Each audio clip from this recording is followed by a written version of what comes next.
I'm Noreen and welcome to my kitchen. Today we're going to be making a Reuben sandwich. Why? Because I want a Reuben sandwich. Maybe there are some of you out there who love a Reuben but never thought that you could make it at home. So I'm going to show you how simple it is to make a delicious Reuben sandwich at home. Really, it's very little preparation. We made some homemade sweet onion Thousand Island dressing in another video. We're going to use that on our sandwich. So come on along and let's make this bad boy.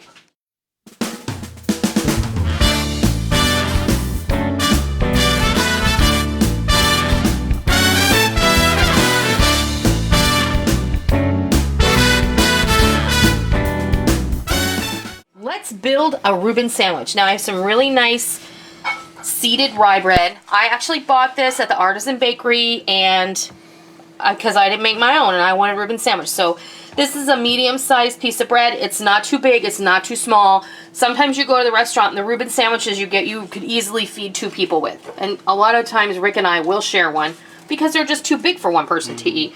When you make them at home, you can make them whatever size you want. That's the beauty of it.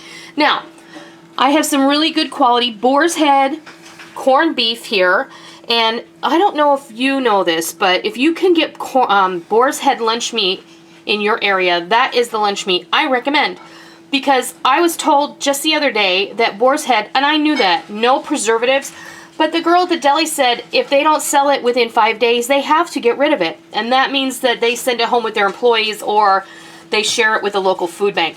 However, they can't sell it after 5 days, and because it has no preservatives in it. And I'll tell you what, I've been buying boar's head for years, and that is the best quality. There really is no comparison. If I don't make my corned beef myself, this is the kind I'm going after if I have a yen for a Reuben sandwich. So we've got some of that. I have some lacy Swiss here, and it's sliced fairly thin. You can use whatever Swiss cheese you like. I have our homemade sweet onion Thousand Island dressing ready to put on top, and I've got some butter because we're going to go ahead and we're going to toast the bread a bit. But what we're also going to do is I'm going to go ahead and toast it. I'm going to butter the bread just a little here because we're going to go ahead and we're going to stick this in the frying pan for just a minute in the hot skillet and get this a little bit brown. So what I like to do, and I'm going to meet you over at the stove, and we'll go ahead and we'll frizzle the meat, we'll toast the bread, and we'll move on from there. Alright, what I'm going to do now is I'm just going to go ahead and do what I like to call frizzling the meat.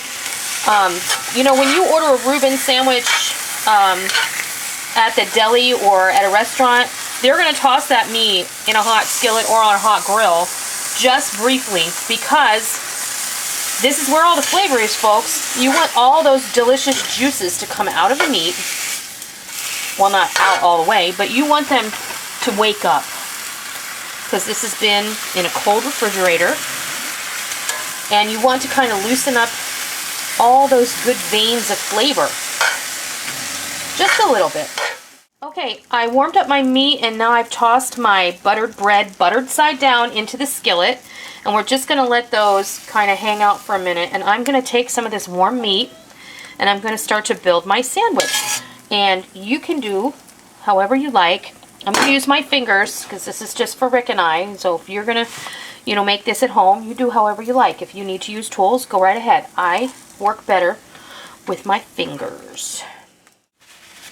Now I'm going to go ahead, I'm going to check these. These are not quite ready yet, so I'm going to go ahead and put my cheese on here and let that start melting. Okay, now you want to keep watch on these because you don't want these pieces of bread to burn. You want them to toast. And then when it's time to pull these out, I'll be back because we have one more thing we need to do. Okay, the only thing we need to do with the frying pan now is I've had this sauerkraut in my fridge, so I'm going to just toss some in the skillet and I'm going to heat it up and dry it out just a little bit. And we'll get all the flavors from the meat, and we'll get all the butter that melted into the pan, that didn't go into the bread, and all of the brown bits that may be on the bottom of the skillet. And if you notice, when you get a Reuben sandwich in the restaurant, the sauerkraut is a little bit on the brown side, and that's because this is what they do. They toss this on the griddle or on the frying pan and they get this all yummy. Yummified? Huh? Yummified? They get it yummified, that's right. All right, now it's time to build our sandwich. So we'll meet you back at the counter, and we'll go ahead and we'll do that.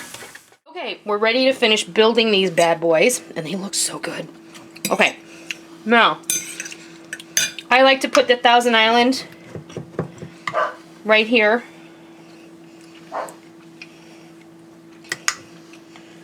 Just like that. You put it wherever you like. You can put it on the bread. And then the sauerkraut. Put that lid on there.